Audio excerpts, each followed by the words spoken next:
అన్నయ్యకి డబ్బు సర్దుబాటయిందంట. ఎల్లుండి నీకు ఆ అబ్బాయితో నిశ్చితార్థం. అవతల నా ఉద్యోగం. బోడి ఉద్యోగం. ఎన్నిసార్లు చెప్పాలండి, దరిద్రం నా వెండంటే నడుస్తుంది. ఈ ఇంట్లో అడుగు పెట్టానో లేదో నా ప్రాణానికి ప్రాణమైన మా అన్నయ్య రక్తం కళ్ళ చూడాల్సి వచ్చింది. అబ్బా, ఇంతకీ ఏమైందో చెప్పవే. ఇంకా ఏం కావాలా? మనవాడు చేసుకోబోయే పిల్ల అదే ఈయన గారి కూతురు. మామూలు జాతకురాలు కాదు, పరమ నష్ట జాతకురాలు, అతి కష్ట జాతకురాలు.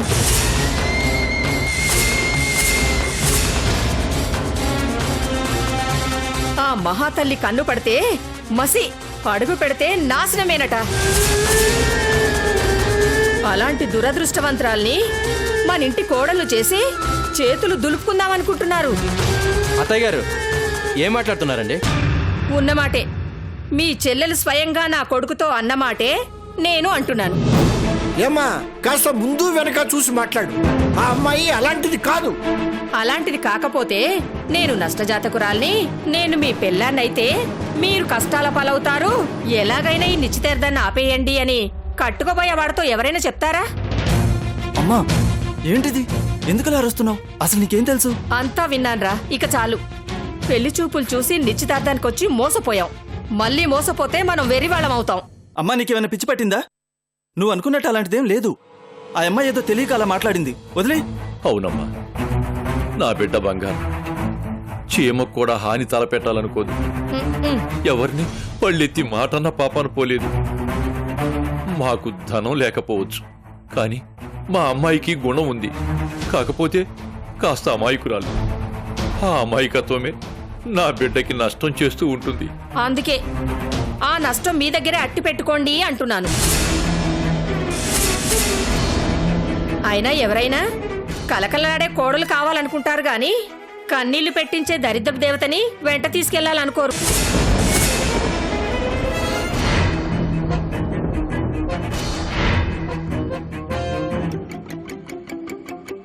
ఏమండి, కొంచెం మర్యాదగా మాట్లాడండి. ఎందుకంటే అదృష్టం దురదృష్టం అని మా చెల్లి మీద నింద వేస్తూ మాట్లాడతారు. ఇది మీకు సంస్కారం అనిపించుకోదు. బాబు, మేము సంస్కారానికి పోయి మీ చెల్లెల్ని మా ఇంటి కోడలు చేసుకుంటే మా బతుకులు సత్తుబండలైపోతాయి. ఇంతవరకు జరిగింది చాలు. ఇక ఈ నిశ్చితార్థాన్ని ఆపేయండి.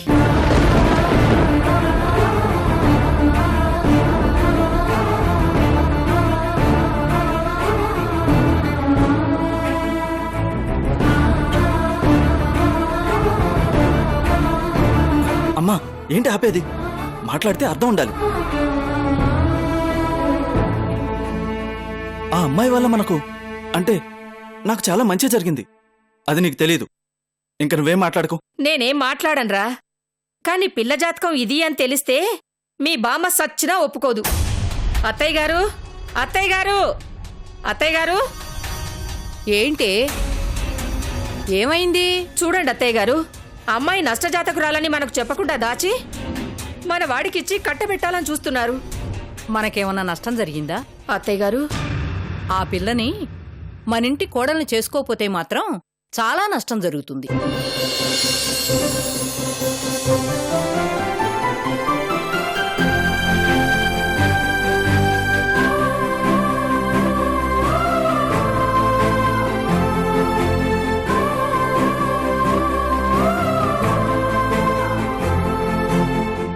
భూదేవంత ఓర్పుంది, సీతమ్మ తల్లంత సహనం ఉంది, అందం ఉంది, అణుకు ఉంది, అన్నిటికీ మించి నిజాయితీ ఉంది. అలాంటి అమ్మాయి నా మనవడి జీవితంలోకి రాకపోతే మనం నష్టజాతకులం అవుతాం.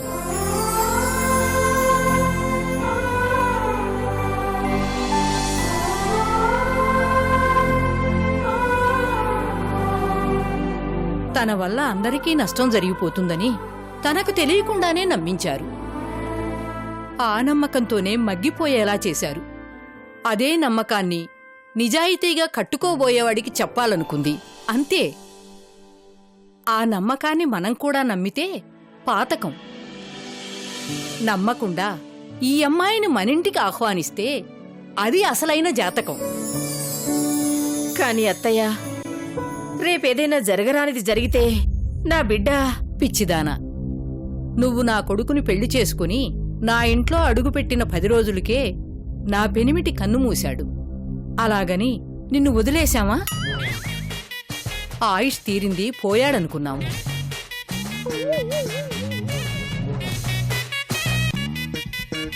జాతకం అంటే భవిష్యత్తని, ఆ భవిష్యత్తుని సాటి మనిషి నిర్ణయిస్తాడని నేననుకోను. దాన్ని నడిపించే హక్కు ఒక్క భగవంతునికే ఉంది. చేతుల్లో ఉన్నప్పుడు గంగాజలం కూడా మురికినీరే, కాని అది శంఖంలో పోస్తే మురికినీరు కూడా తీర్థం అవుతుంది. మీనాక్షి పుట్టింట్లో నష్టజాతకురాలు కావచ్చు, కాని మెట్టినింట్లో ఇష్టజాతకురాలవుతుంది. ఆ నమ్మకం నాకుంది. చూడమ్మా, ఈ గాజులు నాకు మా అత్తగారిచ్చారు. నేనివి నా కోడలకివ్వాలనుకోలేదు, నా మనవడి పెళ్ళానికివ్వాలనుకున్నాను.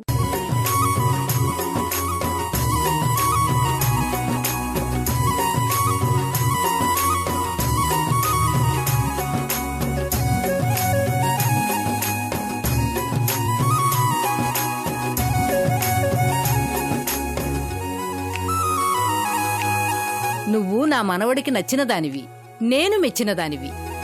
ఎవరేమనుకున్నా నువ్వే మా ఇంటి కోడలివి.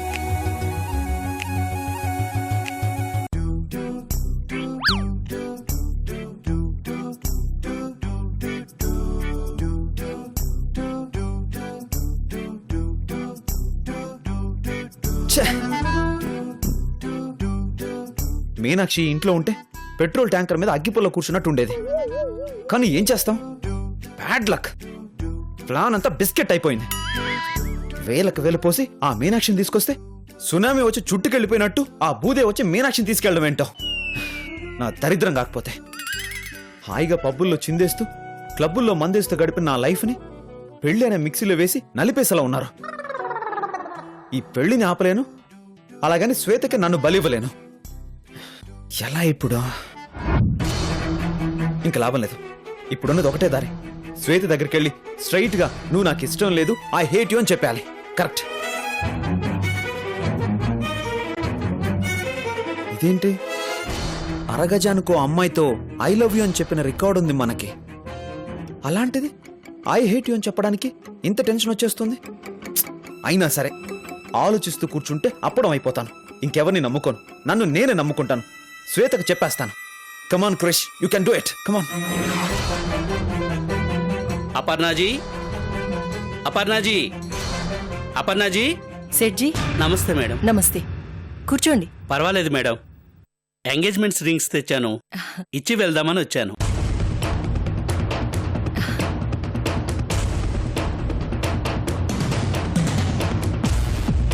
Wow, beautiful.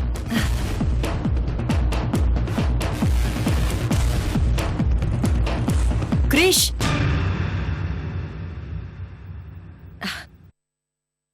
Come here. What mom? Come. Mom ఏంటి మామ్? ఇదిగో చూడు, మీ ఎంగేజ్మెంట్ రింగ్స్ వచ్చాయి.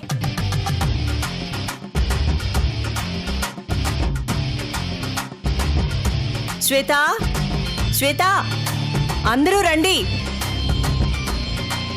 ఏంటపర్ణ, వాట్ హ్యాపెండ్? నమస్తే సార్. నమస్తే. ఎలా ఉన్నారు సేట్? హెల్త్ ఎలా ఉంది? బాగుంది sir. Raj, Krish engagement rings చూడు. Wow, very nice. Krish, how is this? మాట్లాడవేంట్రా? డ్రింక్స్ ఎలా ఉన్నాయి? కమాన్ శ్వేత. ఏంటంటీ? సి, మీ ఎంగేజ్మెంట్ రింగ్స్ వచ్చాయి చూడు. వావ్, చాలా బాగున్నాయి ఆంటీ.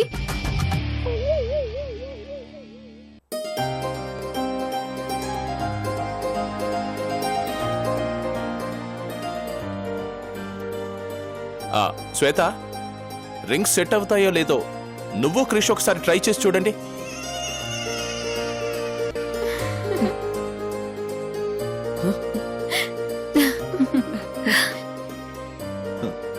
ఇప్పుడెందుకు డాడీ ఇవన్నీ?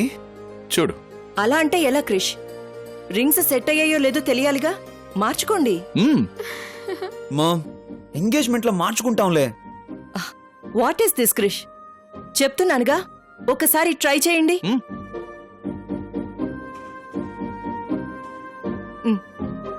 క్రిష్, ట్రై చేయి. కమాన్ క్రిష్. ట్రై చేయి.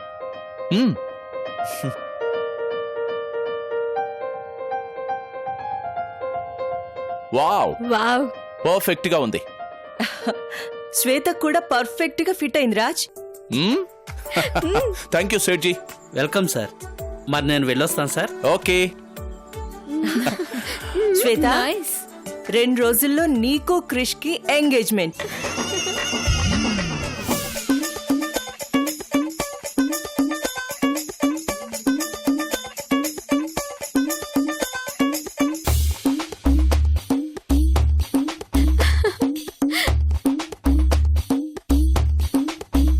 మామ్, ఇప్పుడు ఏంటంత తొందర?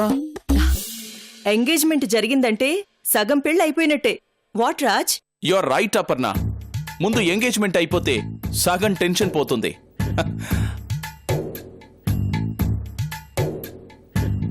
రేయ్, చూడు వాడు.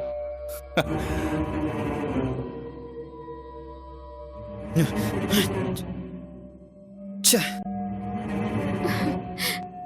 Thanks aunty, thank you so much.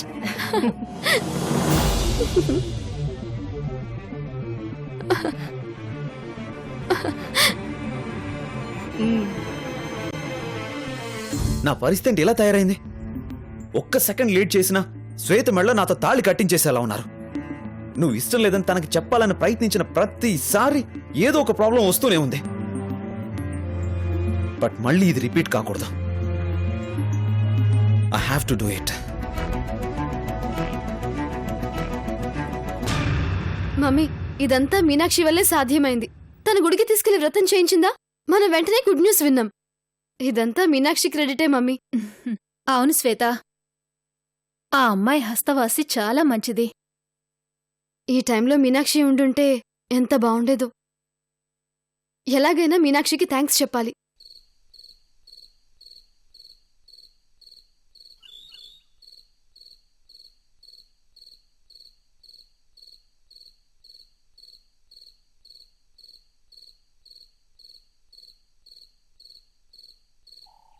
Meenakshi, అమ్మా మీనాక్షి, మీనాక్షి, ఏమిటమ్మా, ఏమిటి ఆలోచిస్తున్నావు? ఏం లేదు నాన్నా. నేను నీ తండ్రిని తల్లి. అబద్ధం చెప్పటం నీకు తెలియదని నాకు తెలుసమ్మా. నేను అబద్ధం చెప్పేదన్నా నాన్నా? కాదమ్మా, అమాయకురాలివి. అందుకేగా పనిగట్టుకుని కాబోయేవాడికి నీ గురించి నువ్వే చెప్పుకున్నావు. నా వల్ల ఇంకొకరు నష్టపోకూడదనుకోవడం తప్పా? అలా అనుకుంటూనే నువ్వు నష్టపోతున్నావని తెలుసుకోలేకపోతున్నావు తల్లి. అది నీ తప్పు. నాన్నా, నా కూతురు నిజాయితీ పరురాలని గర్వపడమంటావా? తన వేలితో తన కంట్లోనే పొడుచుకుంటుందని బాధపడమంటావా? దురదృష్టవంతురాలని సర్దుకుపోండి నాన్నా. లేదమ్మా, నువ్వు దురదృష్టవంతురాలివి కాదు. తప్పు చేసి కూడా తప్పించుకుంటున్న ఆడపిల్లలున్న ఈ సమాజంలో, లోపాలున్నా లోకానికి తెలియకుండా కప్పిపుచ్చుకునే అమ్మాయిలున్న ఈ ప్రపంచంలో నీ అనుమానాన్ని, కేవలం నీ అపోహల్ని అంత బలంగా చేసుకోబోయేవాడికి చెప్పినా ఆ మాటలేవి పట్టించుకోకుండా నీ మెళ్ళో తాలి కడతానన్నాడు చూడు. అందుకు నువ్వు అదృష్టవంతురాలివమ్మా. నిజంగా అదృష్టవంతురాలనే అయితే నా కల నెరవేరేదే కదా నాన్నా.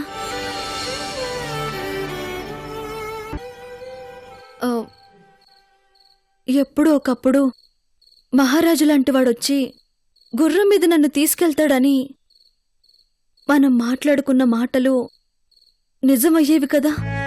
నిజమయ్యేదే అయితే అది కలెందుకు అవుతుందమ్మా? కలెప్పుడూ నిజం కాదు, నిజమెప్పుడూ అబద్ధం కాదు. చూడమ్మా, దేవుడు మనలాంటి మధ్యతరగతి వాళ్ళకిచ్చిన గొప్ప వరం కలలు కనటం. జరగదని తెలిసి కూడా జరిగినట్లు ఊహించుకుని క్షణికానందం పొందాలి. తెల్లవారుతుంది, అది మర్చిపోవాలి. అదేనమ్మా జీవితం.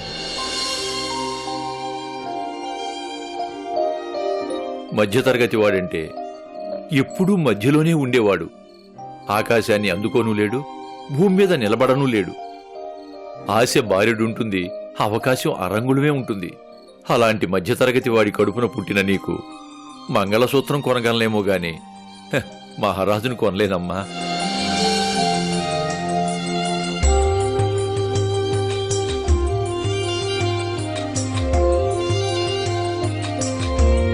దయాసాగర్ మహారాజు కాకపోవచ్చు, కానీ మనసున్నవాడు, పేరుకు తగ్గట్టే దయ ఉన్నవాడు. కానీ కట్నం లేకుండా నిన్ను పెళ్లి చేసుకుంటానంటున్నాడు. ఈ చేతగాని తండ్రికి ఊపిరి పోస్తున్నాడు. అలాంటి వానికి నువ్వు భార్యవైతే సుఖపడతావమ్మా.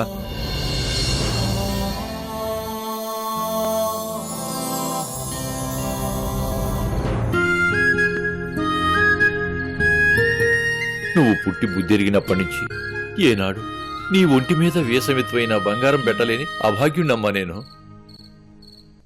కాని నా కూతురే బంగారం, దానికి బంగారం ఎందుకని నా అసమర్థతను సమర్థించుకుంటూ, నా చేతగానితనాన్ని కప్పిపుచ్చుకుంటూ బ్రతికేస్తున్నవాణ్ణి. ఈరోజు నీ ఒంటి మీద బంగారం చూస్తున్నాను. ఈ బంగారు గాజుల్లో నాకు నీ బంగారు భవిష్యత్తు కనపడుతుందమ్మా.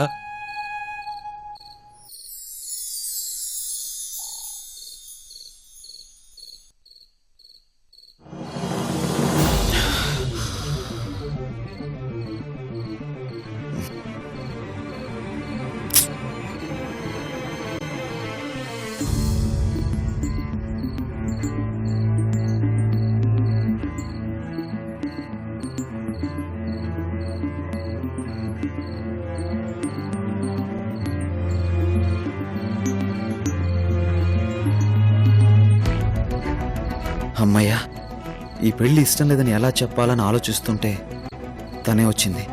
ఎలాగైనా చెప్పేయాలి. ఈ పెళ్లి నా లైఫ్లో ఎంత మెమరబుల్గా ఉండబోతుందో చెప్పాలని వస్తే మాటలే రావడం లేదు. ఎలా చెప్పాలి?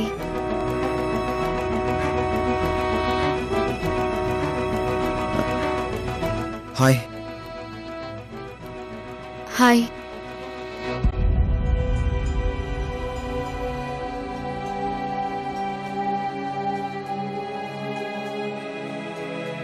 ఎలా చెప్పాలి? ఎలా చెప్పను? ఎలా వదిలించుకోవాలి? ఎలా దగ్గరవ్వాలి? క్రిష్, ఆ, ఆంటీ ఏమన్నారో విన్నావా? దేని గురించి? ఎంగేజ్మెంట్ రింగ్స్ గురించి. బాగున్నాయన్నారు కదా. అంతేకాదు, ఇంకేముంది మమ్మీ? రింగ్స్ మార్చుకుంటే సగం పెళ్ళైనట్టేనని. నేను సగం చచ్చినట్టే. ఆ రోజు ఎప్పుడెప్పుడొస్తుందా అని ఎంత ఎదురు చూస్తున్నానో తెలుసా? ఆ రోజు అనేది నా లైఫ్లోకి రాకూడదని నేను ఎంత టెన్షన్ పడుతున్నాను నీకేం తెలుసు? అవర్స్ని లెక్కేసుకొని కౌంట్ డౌన్ స్టార్ట్ చేశాను. ఓరి నాయనో, ఏం చెప్పాలనుకున్నాను, ఏం వింటున్నాను? నీకోసం నేను పొద్దుటి నుంచి ఎదురు చూస్తున్నాను. దేనికి? నా మనసులో మాట చెప్పాలని. నేను నీకోసం ఎప్పటి నుంచో ఎదురు చూస్తున్నాను. దేనికో? నేను నా మనసులో ఉన్న చెప్పాలని. అయితే ముందు నువ్వే చెప్పు. అదే ఎలా చెప్పాలని ఆలోచిస్తున్నాను. కరెక్ట్, నాకు అలానే ఉంది. ఏదో గొంతుకు అడ్డుపడ్డట్టుగా ఉంది. నాకు అలాగే ఉంది. ఇదేనేమో ప్రేమంటే. తొక్కేం కాదు. ఇవాళ ఎలాగైనా నా ఎగ్జైట్మెంట్ని, ఈ అందమైన ఫీలింగ్స్ని నీతో పంచుకోవాలని వచ్చాను. నువ్వు ఇలా సెంటిమెంట్తో కొట్టి నా నోరు ముయించుకే. క్రిష్,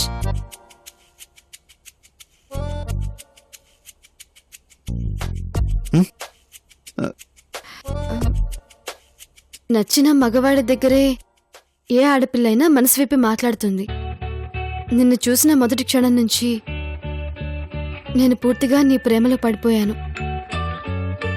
ఎప్పుడెప్పుడు మన రిలేషన్ని పర్మనెంట్ బాండింగ్గా మార్చుకోవాలని ఎంతగా ఎదురు చూస్తున్నానో తెలుసా? అవును, నేను పర్మనెంట్ సెటిల్మెంట్ కోసమే ఎదురు చూస్తున్నాను. ఇక నేను మాట్లాడలేను. నా ఎమోషన్ని మాటల్లో చెప్పలేను.